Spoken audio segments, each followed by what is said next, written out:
Yan mga ka-hyper, no? Ayan. Ayan. Nag-ano tayo ng ng gatang saging.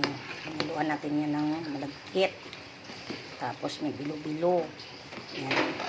Safe na ang merienda sa maulang panahon.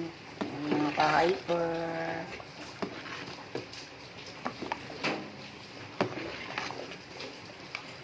Nilagyan ko lang siya mga ka-hyper ng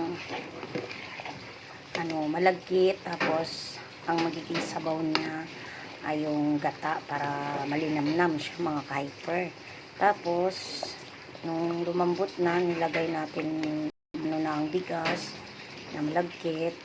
Iano natin ang saging. Tapos mga ka-hyper, isunod natin ang sagu. Tapos mga ka-hyper, may kakanggata tayo niyan. Kaya ilalagay na din natin ang kakanggata. Pagkatapos, lahat-lahat lagyan natin ng, timplahan natin ng asukal. Kung meron kayong kondensada dyan, pwede naman kondensada. At saka yung malagkit mga ka-hyper, optional po yon. Pwede naman bigas lang ang gagamitin ninyo. Pero pagkaiba kasi pag malagkit. Kagaya lang yan sa champurado. Pag malagkit ang inyong ginawang champurado, masarap siya ng sobra. Yan mga ka-hyper, malapit na po itong maluluto. Yan mga ka-hyper.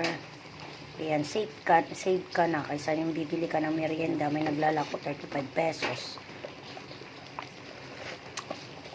Ilan lang kayo makakain. Ito makabigay pa kayo ng sa kapitbahay niyo.